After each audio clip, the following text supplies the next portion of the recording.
नमस्कार, जय हिंद दोस्तों। भारतीय संविधान की श्रृंखला में आप सभी का स्वागत है। भारतीय संविधान हमने शुरू किया जिसमें हमने पिछले 6 पार्ट मैंने इसके बना दिए हैं, जिसमें अनुच्छेद 30 तक हमने कर दिया था। ठीक है, अनुच्छेद 31 मेन संपत्ति के अधिकार को लेके उसमें है, उसमें थोड़ा सा कुछ और भी है, उसको हम अभी क्योंकि उस संपत्ति के अधिकार अनुच्छेद 300A में चला गया तो उसकी हम लोग अभी फिलहाल चर्चा नहीं करेंगे। जब पूरा हो जाएगा थोड़ा बहुत मैं उसकी आदमी में चर्चा कर दूंगा, जो थोड़ा बहुत पार्ट उसमें कुछ होगा, नहीं उसमें ज़्यादा कुछ नहीं। अब हम लोग मैंने बाकी सभी अनुच्छेद बहुत गहराई से आपको पढ़ाया है। अनुच्छेद 31 को अभी हम लोग छोड़ देते हैं, उसमें जो थोड़ा सा कुछ बचा है उसको हम लोग नहीं करेंगे। अनुच्छेद 31 के जो संपत्ति का मेन अधिकार उसमें हुआ करता था वो 300A में चला गया है। हम लोग चर्चा करेंगे अनुच्छेद 32 संवैधानिक उपचारों का अधिकार, राइट टू कॉन्स्टिट्यूशनल रेमेडीज। देखिए, मैं आपको इसको थोड़ी इसकी महत्वता आपको बताता हूँ। मान लीजिए कि ये आप हैं। कौन है? आप है। खाना खाने के लिए बैठे हैं, ठीक है ना। आपके सामने ये बढ़िया बढ़िया थाली लगा दी गई है। इसमें देखिए रोटी, सब्जी, अचार, पनीर, सब कुछ इसमें, मतलब बहुत अच्छा खाना दिया गया। अब क्या किया गया, आपको खाना दिख करके और इसको आपके हाथ दोनों पीछे बांध दिए गए। हाथ को क्या किया, बांध दिया गया है, ठीक है ना। तो जो मूल अधिकार है वो इसको थाली आप समझ लीजिए, ये मूल अधिकारों की हमको एक थाली दे दी गई है, ठीक है ना। उसको हमको कहा जा रहा है इनको खाओ, लेकिन जब खाने की बात आ गई तो हाथ हमारा बंद कर दिया गया। क्यों? क्योंकि हमारे पास अनुच्छेद 32 नहीं, मतलब हाथ हमारे पास नहीं खाने के लिए। तो ये जो अनुच्छेद 32 क्या करेगा, ये जो हाथ खोलने का काम करेगा। अब आपको हाथ इस तरह खुल चुका है और आप पूरे मूल अधिकार खाए जा रहे हैं, ठीक है ना। मतलब थोड़ा सा मैंने एक आपको बताया कि देखिए, संवैधानिक उपचारों का अधिकार जिसे हमने मूल अधिकार दे दिए हैं। अब ये मूल अधिकार हमें तो पता है, लेकिन इनको लागू कैसे किया जाएगा। जब तक इम्प्लीमेंटेशन नहीं होगा तब तक कोई, भाई इन मूल अधिकारों का कोई तो संरक्षक होना चाहिए, कोई तो गारंटर। हमने हाथ तो दे, हाथ तो हमारे खुले हो तभी तो अनुच्छेद 32 हाथ खोलने का काम करता है, ठीक है ना। डॉक्टर अंबेडकर जी ने तो अनुच्छेद 32 को भारतीय संविधान का हृदय एवं आत्मा कहा है। क्या कहा है? डॉक्टर अंबेडकर जी ने अनुच्छेद 32 को भारतीय संविधान की हृदय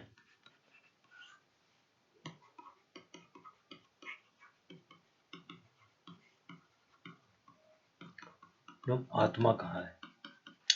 देखिए, दो बातें, एक अभी जब मैं आपको राज्य के नीति से तत्व बताऊंगा मूल अधिकार खत्म होने के बाद, तो जेमियल ग्रेमिल ऑस्टिन, उन्होंने क्या कहा है, राज्य के नीति निर्देशक तत्वों को भारतीय संविधान का मूल आत्मा ग्रेनविल ऑस्टिन, उन्होंने कहा भारत जो राज्य की नीति निर्देशक तत्व, जो मैं आपको बताऊंगा 36 से 51 तक है, 36 से 51 तक, उसमें उन्होंने उन्हें संविधान की आत्मा कहा है। अगर पेपर में आ जाता है कि भारतीय संविधान की आत्मा किसे कहा जाता है, तो आप मारेंगे मूल राज्य के नीति निर्देशक तत्व। और अगर ये आ जाता है डॉक्टर अंबेडकर जी के शब्दों में भारतीय संविधान की, फिर वो पूरा देगा हृदय एवं आत्मा, क्योंकि इन्होंने पूरा ही दोनों कहा था। हृदय एवं आत्मा किसे कहा जाता है, तब आप मारेंगे आंसर को अनुच्छेद 32 में। अनुच्छेद 32 भी रहेगा, राज्य के नेतृत्व भी रहेगा और मूल कर्तव्य भी रहेगा, तो आप अनुच्छेद 32 को लगाएंगे। क्लियर? ठीक। तो भारतीय डॉक्टर अंबेडकर जी के शब्दों में अनुच्छेद 32 को भारतीय संविधान की हृदय एवं आत्मा, heart and soul of the constitution, heart and soul of the constitution, ठीक है। अब देखिए, अनुच्छेद 32 लोगों को यह अधिकार देता है कि इस अनुच्छेद 32 के अंतर्गत आप सीधे उच्चतम न्यायालय जा सकते हैं, सीधे उच्चतम न्यायालय जा सकते हैं यदि आपके मूल अधिकारों का हनन हुआ है। अनुच्छेद 32 के अंतर्गत सीधे उच्चतम न्यायालय जा सकते हैं यदि आपके मूल अधिकारों का हनन हुआ है। मूल अधिकारों का हनन हुआ है, ठीक है। ये केवल मूल अधिकारों के लिए ही है कि आपके और कोई विधिक अधिकार वायलेट हो जाए आप सीधे चले जाएं। आपके संपत्ति का अधिकार वायलेट हो गया आप सीधे चले गए अनुच्छेद 32 नहीं होगा ये। तब ये केवल ध्यान रखना है मूल अधिकार है उच्चतम न्यायालय अनुच्छेद 32 के अंतर्गत। और यही चीज जस्ट बिल्कुल यही चीज अनुच्छेद 226 जो मैं आपको पढ़ाऊंगा के अंतर्गत उच्च न्यायालय उच्च न्यायालय जा सकते हैं।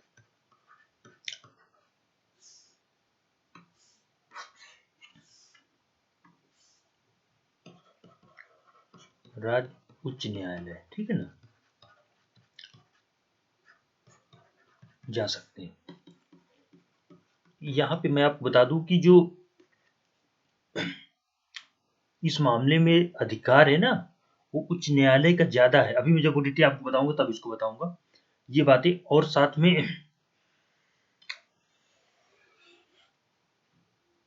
मैंने तो पीछे बताया कि उच्चतम न्यायालय आपके मूल अधिकारों को उच्चतम न्यायालय मूल अधिकारों का गारंटर कहा जाता है।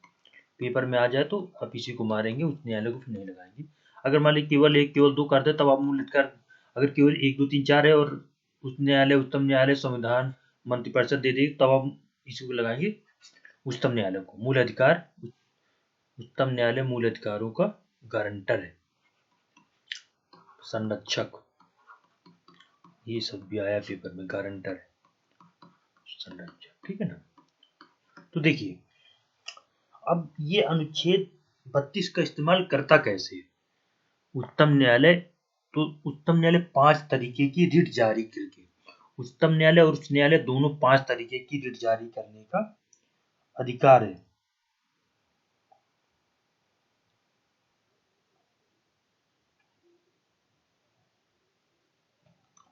हाँ देखिए यहाँ पे एक बात और, क्योंकि ये जो मूल अधिकारों के संरक्षण की बात उच्चतम न्यायालय है लेकिन गारंटर है, लेकिन अनन्य अधिकार नहीं है इसका, पेपर लिखता है लेकिन अनन्य अधिकार नहीं। क्यों? क्योंकि मूल अधिकारों का गारंटर एक तरह से संरक्षक उच्च न्यायालय भी है, ठीक है ना। तो इसीलिए अनन्य अधिकार नहीं है ये, एकदम एक्सट्रीम की केवल यही कर सकता है, उच्च न्यायालय के पास भी है ना, तो अधिकार नहीं। पेपर में ये लाइन आई हुई है ये जो मूल अधिकार है वो उच्चतम न्यायालय, एक तो गारंटर पूछा था उत्तम मूल अधिकारों का गारंटर कौन, उच्चतम न्यायालय। साथ में ये भी कहा था कि ये जो अधिकार है ये अनन्य है, अनन्य नहीं है, ठीक है ना। चलिए ये 2 3 चीज पेपर में आ सकती है, ये बता दिया अनुच्छेद 226 फिर एक बार बताऊंगा जब मैं आपको बताऊंगा, ठीक है ना। अब इनका वो इस्तेमाल करता कैसे उच्चतम न्यायालय और उच्च न्यायालय, इसके लिए 5 तरीके की रिट जारी की जाती है। अनुच्छेद 32 के प्रयोग के लिए 5 तरीके की रिट।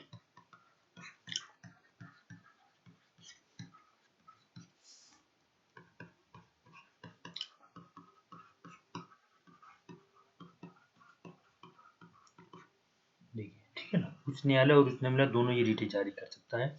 बल्कि उच्च न्यायालय अनुच्छेद 426 के अंतर्गत उसको और ज्यादा अधिकार रिट जारी, उच्चतम न्यायालय तो केवल मूल अधिकारों के लिए रिट जारी कर सकता है, उच्च न्यायालय मूल अधिकार साथ में और कोई उच्च अधिकार उसको दिए गए हैं तो यहाँ पे ज्यादा हो जाते हैं। मान लीजिए पेपर में आ जाए उच्च न्यायालय तो ज्यादा शक्तिशाली हो जाता है अनुच्छेद 226 के अंतर्गत।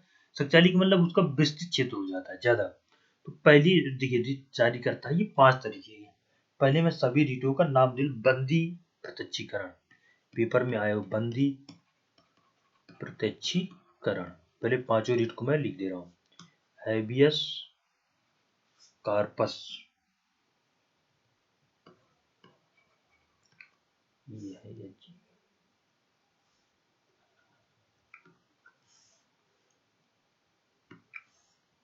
में HABEAS हैबियस CARPUS कार्पस पहली रिट जारी करता है बंदी प्रत्यक्षीकरण। दूसरी रेट कहते हैं परमादेश, जिसको कहते हैं मैंडमस, क्या है, परमादेश मैंडामस। ठीक है, रीट याद होनी चाहिए। तीसरी रीट उत्प्रेषण या प्रतिषेध, पहले कर देते प्रतिषेध। अभी इनके पूरे में एक एक बताऊं क्या क्या आएंगे, ठीक है ना। प्रोहिबिशन, चौथी उत्प्रेषण, इसको बोलते सर्सियोरी।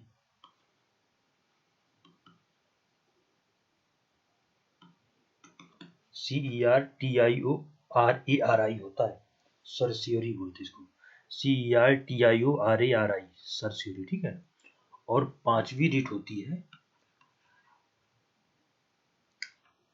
अधिकार प्रेक्षा।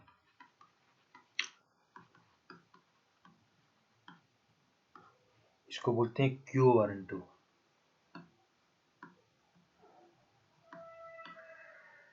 QUOWARRONRANTO।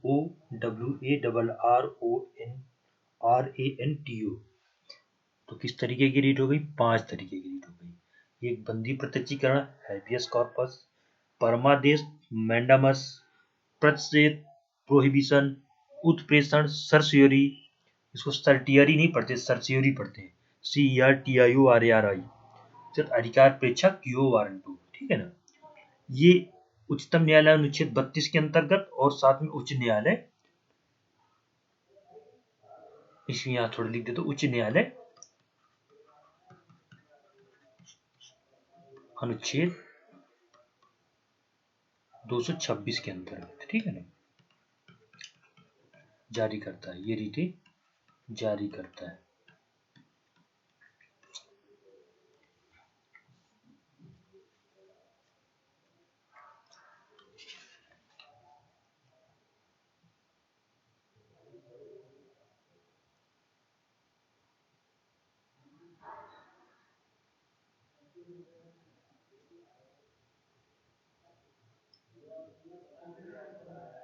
देखिए, अब हम एक एक करके सभी का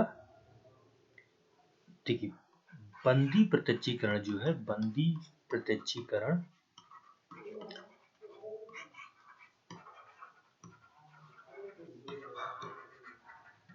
ठीक है। पहली बात, ये रीट जारी की जाती है। ये रीट जैसे मान लीजिए कोई कैदी है, मैंने आपको पढ़ाया था एक निरोध और एक गिरफ्तारी। तो जैसा कि मान लेते हैं हमने किसी को गिरफ्तार में ले लिया, ठीक है ना, उसको अपने अंडर में ले लिया, तो मैंने उसको बताया था 24 घंटे के अंदर आपको मजिस्ट्रेट के सामने उस आदमी को प्रस्तुत करना होगा। तो मान लीजिए ठीक है, वो तो लोकल थोड़ा लेवल पे है। ये मान लीजिए कि ये भी उच्चतम न्यायालय ने उच्चतम न्यायालय को खबर लेगी कि किसी व्यक्ति को गिरफ्तार मतलब पकड़ लिया गया है, ठीक है ना, तो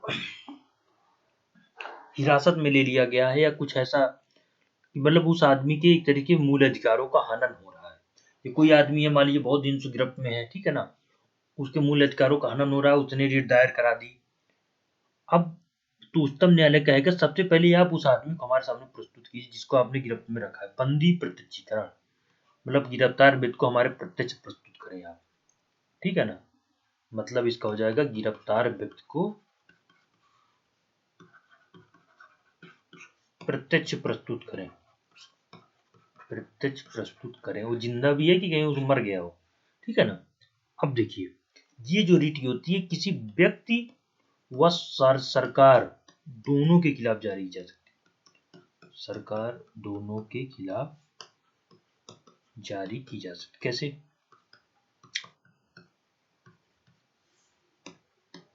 मान लीजिए किसी व्यक्ति ने किसी का किडनैप कर लिया, क्या कर लिया, किडनैप कर लिया, ठीक है ना। अब उच्चतम न्यायालय को एक बात पता चली कि एक आदमी है जिसने दूसरे आदमी को किडनैप कर लिया, बंधक बना रखा है। तो सबसे पहले इस व्यक्ति को कहा जाएगा तुमने जिसको किडनैप किए हो, तुमको हम ये बंदी प्रत्यक्षीकरण रिट जारी के अंतर्गत ये तुमको एक तरह से आदेश देते हैं कि उस व्यक्ति को हमारे सामने प्रस्तुत करो। ये तो व्यक्ति का। सरकार के मामले में जैसा सरकार ऐसे तो किसी किडनैप तो सरकार नहीं करेगी। सरकार ने क्या किया, इसमें और भी हो सकती कई चीजें। मान लो कोई विवाह हुआ के मामले में परिवार के लोगों ने किसी को अपने परिवार सदस्य को कैद में कर लिया, ठीक है, तो भी ये कहा जाएगा पहले उसको छोड़ा जाए, मूल अधिकारों का उसके हनन हो रहा है। और सरकार के मामले में कि जैसे मान लीजिए किसी को गिरफ्तार कर लिया कि ये अपराध कर सकता है या इसने अपराध कर दिया है, ठीक है। अब बात आती है कि उसने जो अपराध नहीं किया उसको निर्दोष तरीके से एक तरह से गिरफ्तार भी किया गया, या गिरफ्तार भी किया गया तो पहले ये है कि पहले उसको आप हमारे सामने प्रस्तुत कीजिए, ठीक है।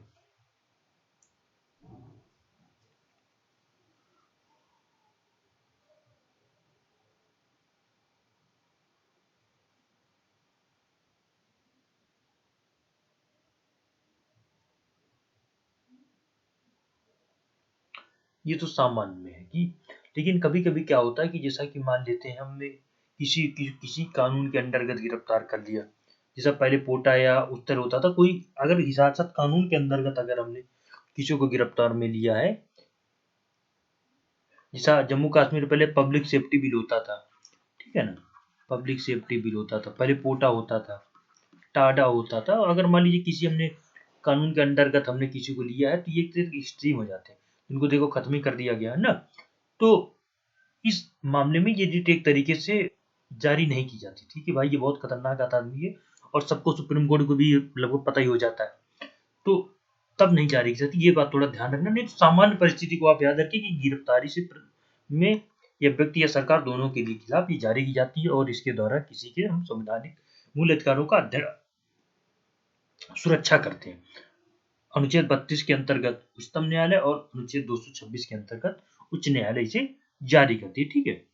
अब हम देखिए,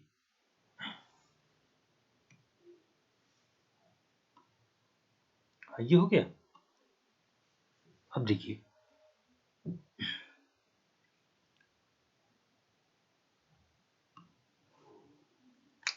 अब दूसरा आता है हमारा मैंडमस परमादेश।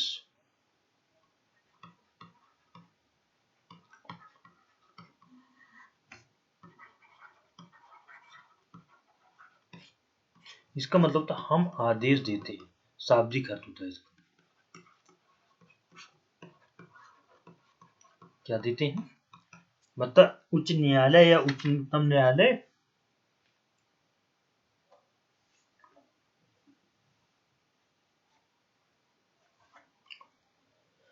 पहली बात ये सार्वजनिक या सार्वजनिक संस्थानों के खिलाफ जारी की जाती है।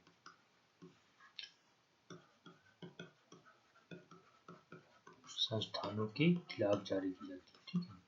नगर पालिका हो गए, नगर निगम हो गए, ठीक है, या अधीनस्थ न्यायालय जैसे नगर पालिका हो गए, नगर निगम हो गए, ठीक है ना, अधीनस्थ न्यायालय हो गए,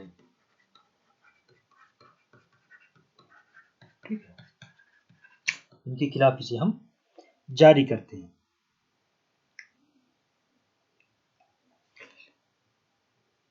ये सरकार भी हो गई, सरकार भी, सब सरकार के अंडर में तो आते हैं, सरकार भी, तो ये हो गया, ठीक है। और इसको ध्यान रखें, निजी के खिलाफ ही नहीं जारी किया जाता। निजी तो इन संस्थानों को, मान लीजिए जैसे इन संस्थानों को कोई काम करना था, मान लीजिए सफाई कराना था, नगर पालिका का काम, लेकिन उसने नहीं कराया, नाली निकासी कराना था वो नहीं कराया, तो उच्चतम न्यायालय में मान लीजिए इस रिट के माध्यम से उनको ये आदेश देती है कि हम आपको ये आदेश देते हैं, आप हमारे सामने अपनी रिपोर्ट को प्रस्तुत करिए, आप इस काम को कराइए, ठीक है ना। तो देखिए उच्चतम न्यायालय उच्च न्यायालय को कितने अधिकार दिए गए। तभी वो देखते हैं जुडिशियल जो एक्टिविज्म की बात आती है, एक्टिविज्म वो यहीं से कि भाई उच्चतम न्यायालय परमादेश रिट जारी कर सकता है सार्वजनिक संस्थानों के खिलाफ। तो ये हो गया परमादेश, हम आदेश देते हैं कि आप अपने इस काम को करें, कि आपका ये काम था, इसको आपने ये काम नहीं किया, इसीलिए हम आपको ये रिट जारी कर रहे हैं। ये रिट पहली बात कुछ व्यक्तियों के खिलाफ नहीं जारी की, जैसा निजी व्यक्ति हो गया, निजी व्यक्ति होगी कि मैं अपने घर का काम नहीं कर रहा हूँ, मेरे खिलाफ जारी कर दिया, नहीं होगा, ठीक है ना। दूसरी बात, राज्यपाल राष्ट्रपति जो बड़े एक तरह से नागरिक है, देश के प्रथम नागरिक है, राज्य के राष्ट्रपति के खिलाफ नहीं जारी किया, ठीक है। उसके बाद फिर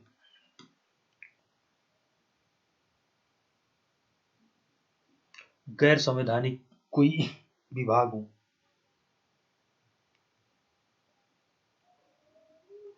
उसके बाद उच्च न्यायालय के मुख्य न्यायाधीश जो न्यायिक क्षमता में कार्य करते होते हैं, मुख्य न्यायाधीश उच्च न्यायालय के मुख्य न्यायाधीश के खिलाफ नहीं जारी किया जा सकता। न्यायालय के मुख्य न्यायाधीश के खिलाफ, क्योंकि बड़े पद हैं मुख्य न्यायाधीश के खिलाफ, ठीक है।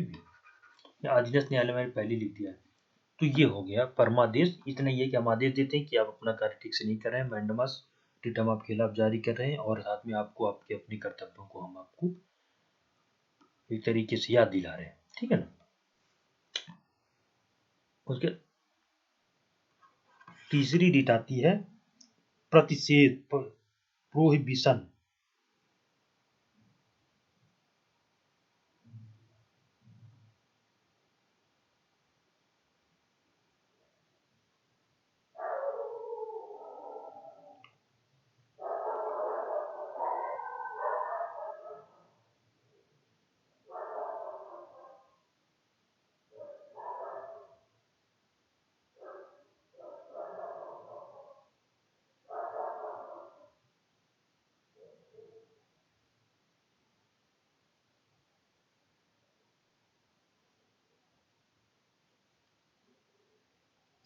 जो प्रतिषेध जारी किया जाता है,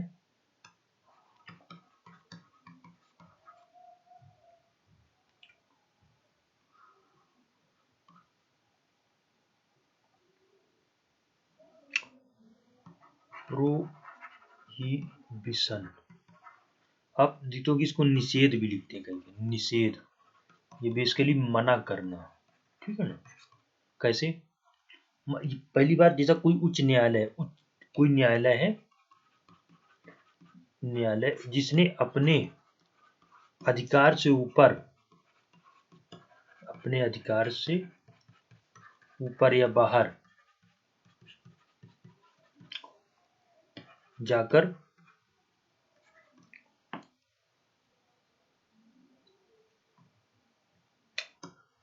कार्य करने की चेष्टा करने लगे, कार्य करने की चेष्टा करने लगे, ठीक है ना, चेष्टा करने लगे। जैसा कि हाई लोअर कोर्ट है, ये हाई कोर्ट के अधिकार काम करने शुरू कर दे। हाई कोर्ट है, ये सुप्रीम कोर्ट के अधिकार वाले जो कार्य हैं उनको सुप्रीम कोर्ट के अधिकार वाले कर, तो इनके खिलाफ क्या जारी की जा सकती है? प्रोहिबिशन, मतलब बेसिकली इनको रोक लगाना है कि आप ये काम नहीं कर सकते, ये हमारा है। ये भी कहेगी ये काम आप नहीं कर सकते, ये हमारा है, ठीक है ना। तो ये केवल न्यायालयों के, न्यायिक संस्थानों के खिलाफ ही जारी की जाती है, संस्थानों के खिलाफ ही जारी की जाती थी।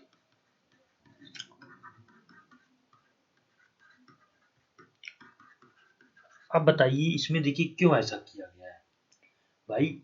यहाँ पे प्रश्न उठता है कि आखिर इसे सरकारी कर्मचारियों या सरकारी संस्थानों के खिलाफ क्यों नहीं किया गया।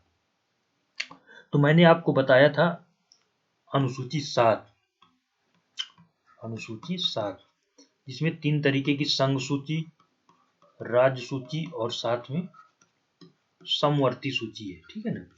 तो अगर मान लीजिए राज्य संघ सूची पे अधिकार करने लगेगा तो संघ खुद ही इसको मना कर देगा।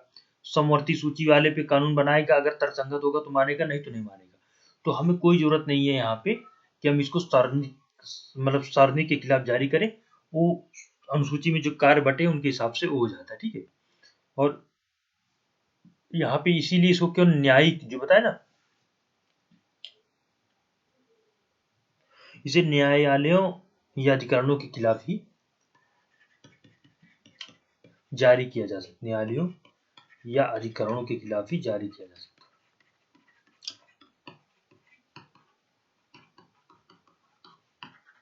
जारी किया जाता है। ये बात को याद रखना है, ठीक है ना।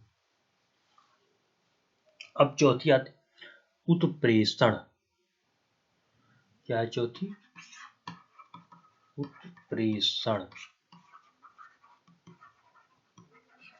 सर्चियरी भी गलत लिखा, RARI होता है, RARI, ठीक है ना।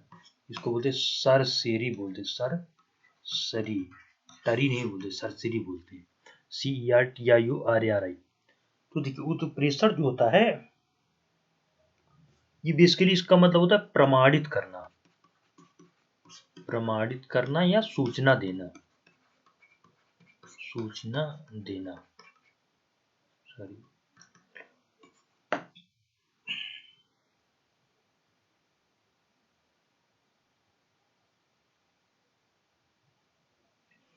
मतलब कि उच्च न्यायालय या उच्चतम न्यायालय कह रहा है, न्यायालय कह रहा है कि हम आपको अपने से लोअर को, अगर उच्च न्यायालय उच्चतम न्यायालय तो लोअर कोर्ट को, उच्चतम न्यायालय है तो उच्च न्यायालय को, कि हम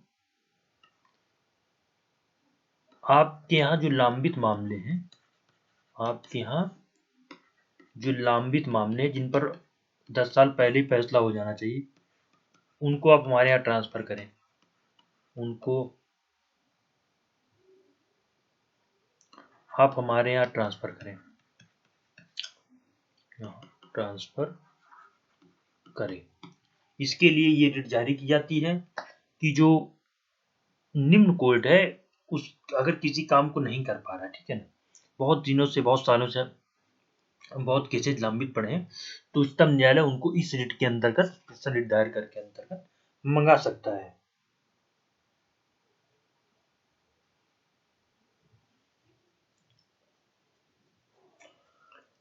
ये न्यायालय और न्यायिक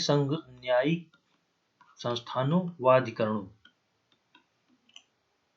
व अर्ध न्यायिक संस्थानों, जैसा एनजीटी वगैरह, अर्ध न्यायिक संस्थानों के खिलाफ जारी किया जाता है। ये थोड़ा सा याद रखना है, ये कई बार मुझे भूल जाता है। खिलाफ जारी करना, जारी किया जाता है, जारी किया जाता, उत्प्रेषण हो गया, सरसेरी। इसमें क्या है कि मतलब प्रमाणित करते हैं या सूचना, हम आपको सूचना दे रहे हैं कि आपके यहाँ जो लंबित मामले हैं, आप गुणवत्तापूर्ण काम नहीं कर पा रहे हैं, आप तो आप हमको ऐसा कीजिए, हमको ट्रांसफर कीजिए, इसको हम देखेंगे। तो ये हो गया सरसेरी। अब 5वां आता है अधिकार प्रेक्षा, क्यू वारंटो।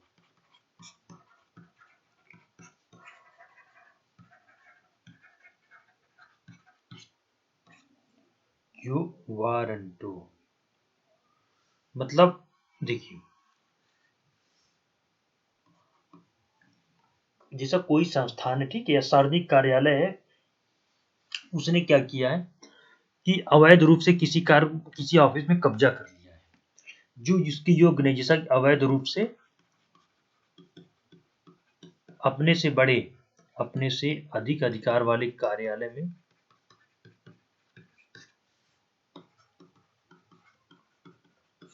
कब्जा कर लेना, ठीक है ना। तो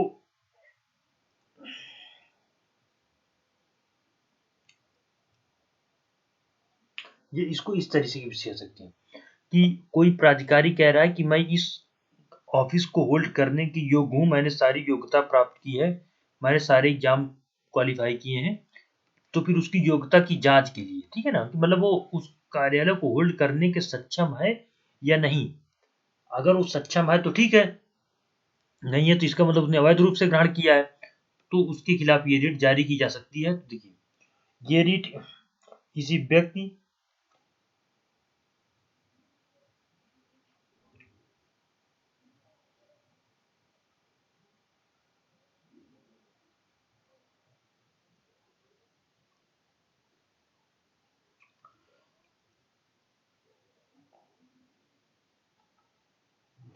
जैसा कि मान लीजिए किसी व्यक्ति के खिलाफ ये कहा जा रहा है कि ये जो है इस ऑफिस को होल्ड करने के योग्य नहीं है, और उसे लग रहा है कि होल्ड करना है, तो ये क्या कर सकता है, ये खुद व्यक्ति भी सरकार से या उच्चतम न्यायालय जा सकता है और कह रहा है कि देखिए मेरे मूल अधिकारों का हनन हो रहा है, मैं इस ऑफिस को होल्ड करता हूं, लेकिन मुझे यहाँ होल्ड करने नहीं दिया जा रहा, सरकार रोक रही है, कोई भी रोक रही, तो उच्च न्यायालय जो है ये रिट दायर करके उसके अधिकारों की जांच कर सकती है, ठीक है ना।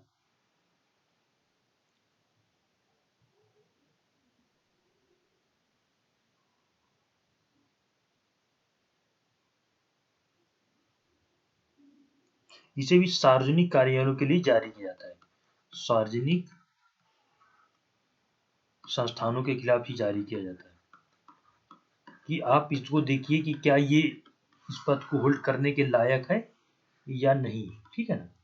तो देखिए मैंने ये 5 रीट आपको बता दी है। पांचों रीट एक बार फिर से मैं इसको आपको रिकॉल करा देता हूं, ठीक है। अनुच्छेद 32 के अंतर्गत और अनुच्छेद 226 के अंतर्गत ये हाई सुप्रीम कोर्ट और ये हाई कोर्ट, ठीक है ना। तो पहला बंदी प्रत्यक्षीकरण समझा दिया आपको, बंदी प्रत्यक्षीकरण, ठीक है। हाइबियस कॉर्पस मतलब टू प्रोड्यूस द बॉडी, ठीक है। दूसरी बात मैंने आपको बताया परमादेश, मैंडमस, ठीक है। ये निजी व सार्वजनिक दोनों, ये थोड़ा सा इस तरह ना एक सिनॉप्सिस बना लिया जाता है ताकि आपको चीजें या निजी या सार्वजनिक दोनों। परमादेश है, ये जारी किया जाता है सार्वजनिक के खिलाफ, सार्वजनिक संस्थानों के खिलाफ, ठीक है ना, इसको याद रखना है। निजी के खिलाफ और राष्ट्रपति या बड़े पदों के लिए नहीं जारी किया जाता। तीसरी के स्थान प्रतिषेध होता है, रोक लगाना, प्रोहिबिशन, कि आप जो है अपने अधिकार में ही रहें, अपने अधिकार में कार्य करें, ठीक है ना। उसके साथ साथ ये न्यायिक व अर्ध न्यायिक के खिलाफ जारी किया जाता है, अर्ध न्यायिक के खिलाफ ही जारी किया जा सकता है, ठीक है। चौथी बात आपको हो गया उत्प्रेषण, सरसीररी, ठीक है ना। इसमें क्या है कि ये प्रमाणित करना या सूचना देना होता है, जिसमें कि मतलब लंबित मामलों को अपने पास, लंबित मामलों को उच्च न्यायालय द्वारा या उच्चतम न्यायालय द्वारा अपने पास मंगाना, न्यायालय द्वारा अपने पास मंगाना, ठीक है। और पांचवा हो जाता है आपका अधिकार परीक्षा, अधिकार परीक्षा बहुत इंपॉर्टेंट, इसीलिए मैं इस पे इतना जोर दे रहा हूँ। इसको बोलते क्यू वारंटो, कि मतलब आपके अधिकार में ये काम है कि नहीं, इसकी जांच करना।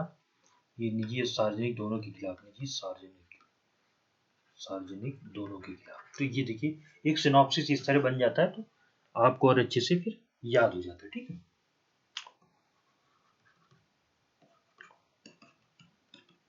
ये हो गया। हमने अनुच्छेद 32 को बहुत अच्छे से समझ लिया। मैं थोड़ा सा पानी पी लेता हूँ।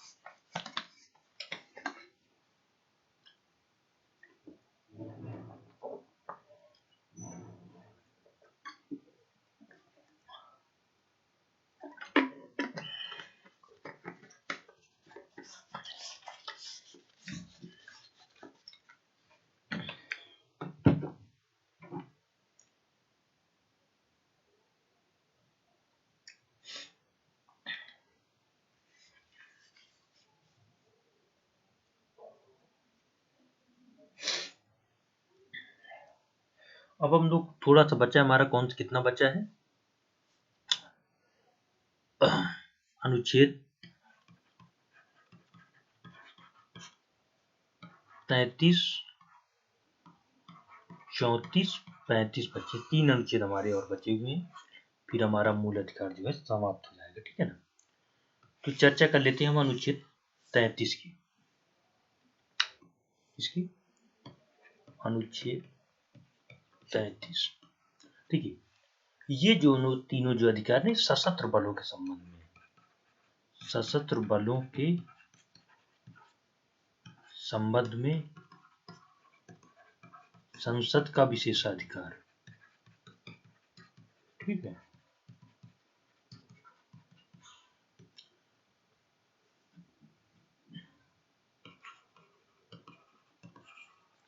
प्रिविलेज ऑफ पार्लियामेंट,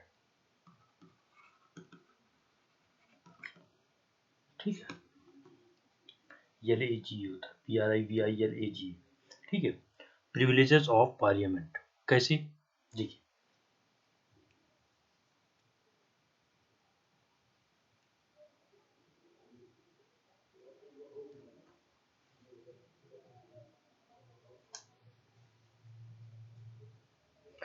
होता क्या, जो सशस्त्र बल है हमारे, उनको कुछ विशेषाधिकार दिया जाता है, ठीक है, कि वो किसी भी क्षेत्र में जा करके जांच कर लेना।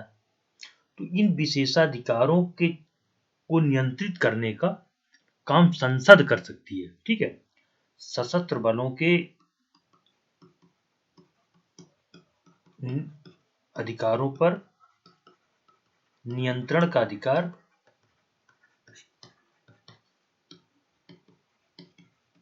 अनुच्छेद 33 के अंतर्गत संसद को दिया गया है। राज्य बलों संसद को दिया गया है, राज्य विधानमंडलों को संसद को दिया गया है, राज्य विधानमंडलों को नहीं, विधानमंडलों को नहीं, ठीक है ना। कि मतलब सशस्त्र बलों के अधिकारों को जो नियंत्रित करेगी वो अनुच्छेद 33 के अंतर्गत संसद करेगी, ये अधिकार संसद को है। इसमें यही दिया, क्योंकि सशस्त्र बलों को कई सारे विशेष अधिकार होते हैं, कि सैन्य अधिनियम होता है, नौसेना अधिनियम होता है, और इन जो नियंत्रित करने का ये संसद का अधिकार है, इस पर इसको कोई चुनौती नहीं दे सकता, चुनौती नहीं दे सकते कि सशस्त्र बलों के अधिकार पर हमने नियंत्रण कर दिया, प्रतिबंध लगा दिया, तो ये चलेगा उच्चतम न्यायालय, नहीं। अब देखिए, अगर आप देखें थोड़ा सा यहाँ सोचिए, पाकिस्तान में कई बार 3 से 4 बार से ज्यादा वहां मिलिट्री रूल हो चुका है। आप देखिए म्यांमार में मिलिट्री रूल हो चुका है, ठीक है ना, हाई है, अभी चल रहा है। तो ये अधिकार जो है एक तरीके से भारत को मिलिट्री रूल होने से रोकने का काम कर रहे हैं, समझ रहे हैं ये बात। हमारी संसद को यह अधिकार दिया गया कि अगर लगे उनको कि जो सशस्त्र बल है ये अपनी सीमा को क्रॉस कर रहे हैं, तो इस सीमा को उनको उनकी सीमा में हद में रोकने का काम अनुच्छेद 33 के द्वारा संसद द्वारा किया जाता है। यह अधिकार बहुत महत्वपूर्ण है, जो कि भारत को एक तरीके से मिलिट्री रूल होने से रोकने का काम करता है, ठीक है ना। तो ये समझ, मैं थोड़ा सा आगे का बता दिया।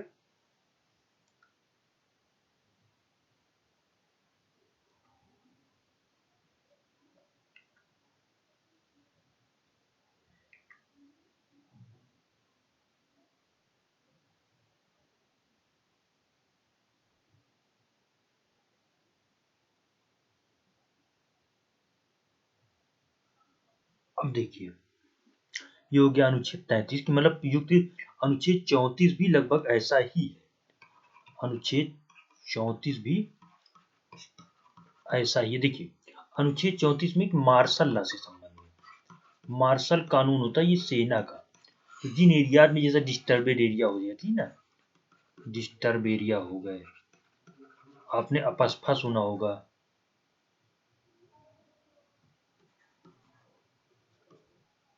Arm forces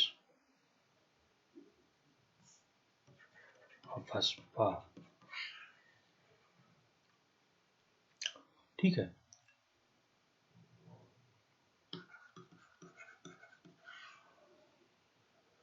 sorry arm forces special power act, special power act, ठीक है ना। अब AFPSA ये होता है भाजपा, ठीक है, ये नहीं होता, ये होता है आर्म फोर्सेज स्पेशल फोर्सेज।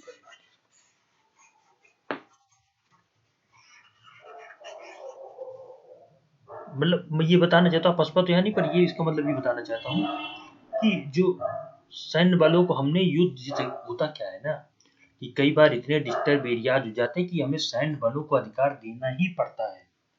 दंगा हो गया, अशांति हो गया, डिस्टर्बेंस हो गया, तो अगर ये अधिकार कानून सैन्य बलों के पास नहीं होंगे तो दंगे या कानून को नियंत्रित करते हैं।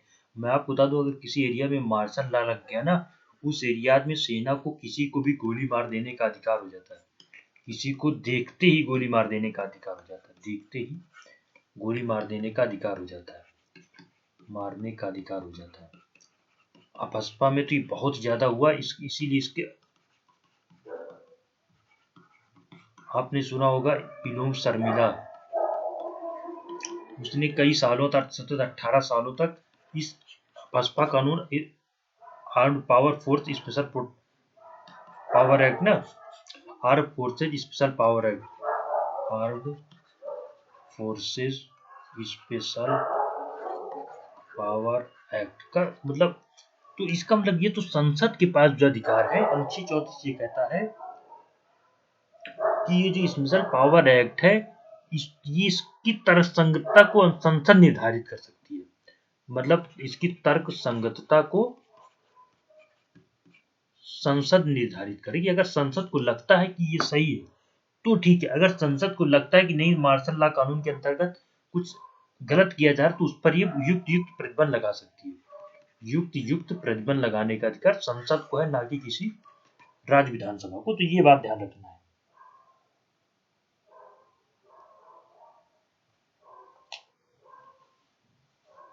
तो ये था अनुच्छेद 34 और बस अनुच्छेद 34 और 33 34 जरूरी था।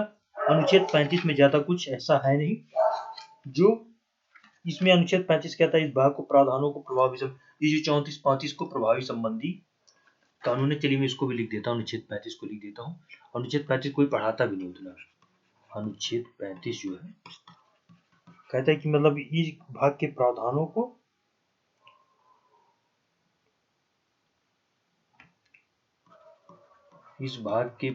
मतलब 34 35 आर्टिकल 32 30 33 34 के प्रभावी बनाने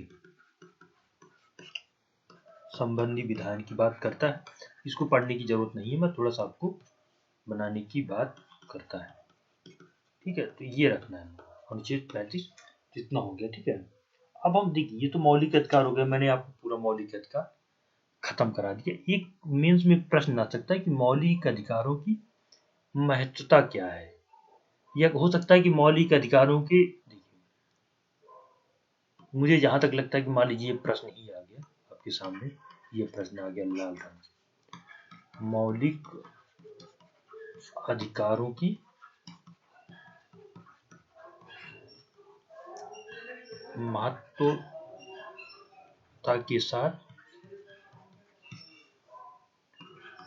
कमियों पर चर्चा करें, ऐसा कुछ प्रश्न करके आ सकता है। ठीक है ना। तो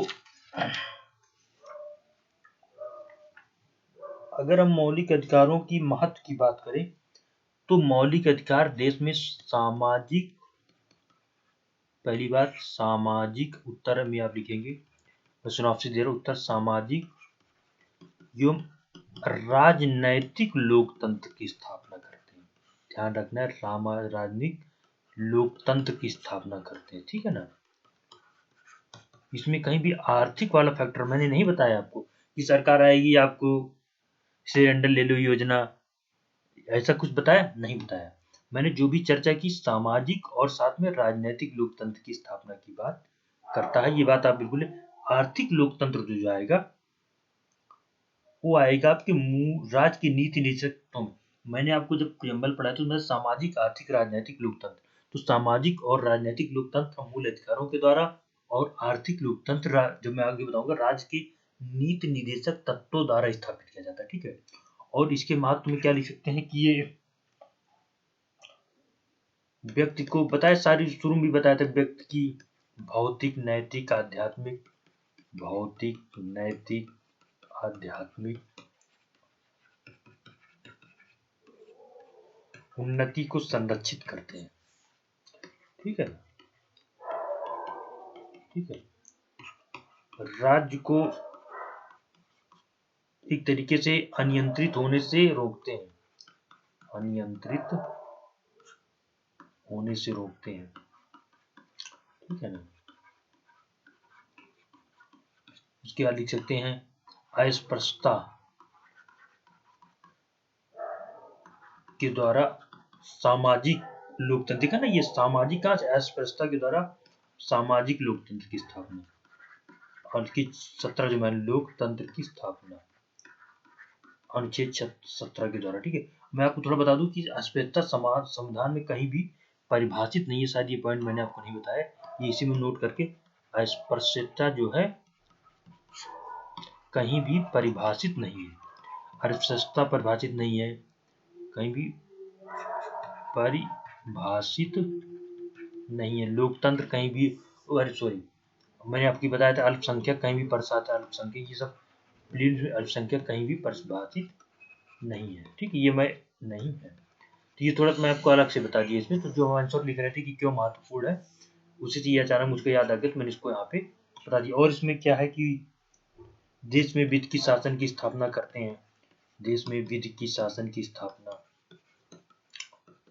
गरिमापूर्ण जीवन, शुरू में सब बताया हूँ मैं, गरिमापूर्ण जीवन की स्थापना, ठीक है ना। और साथ में धर्मनिरपेक्ष राज्य हो गया, अल्पसंख्यकों को धर्मनिरपेक्ष राज्य की स्थापना, अल्पसंख्यकों को सुरक्षा। तो जो जो मैंने आपको पीछे सब पढ़ा है सब इसमें लिख सकते हैं। भाषाई व एक तरीके से हम धार्मिक, ठीक है। तो इस तरीके से आप आंसर को, मैंने फ्रेम दे दिया आपको, आप आंसर इस तरीके से तैयार कर सकते हैं। अब थोड़ा सा मान लीजिए कुछ डिमेरिट भी है भाई, कोई प्रोज होते हैं तो कोई कॉन्स भी होते हैं, ठीक है। तो डिमेरिट आप हेडिंग नहीं डालेंगे, थोड़ा सा लिख सकते हैं कि भाई ये इसमें स्पष्टता का अभाव हो गया, ठीक है ना।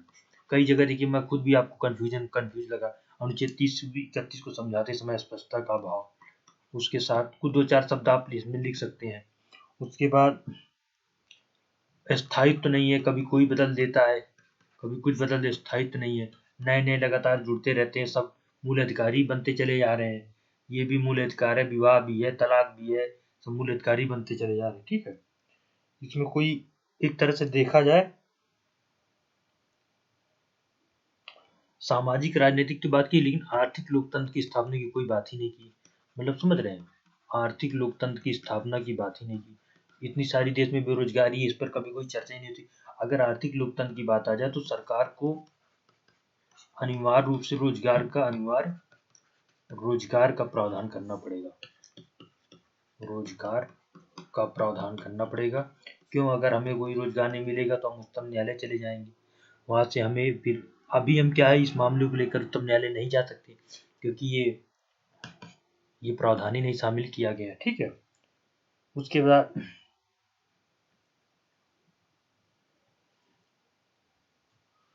ये हम व्यवहारिक रूप से इसे लागू करना मुश्किल हो जाता है, ठीक है, लागू करना मुश्किल है।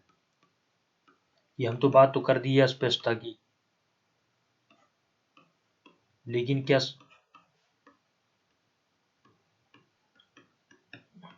सही में लागू हो रहा है? नहीं, आज भी देखिए अस्पष्टता हो रही है।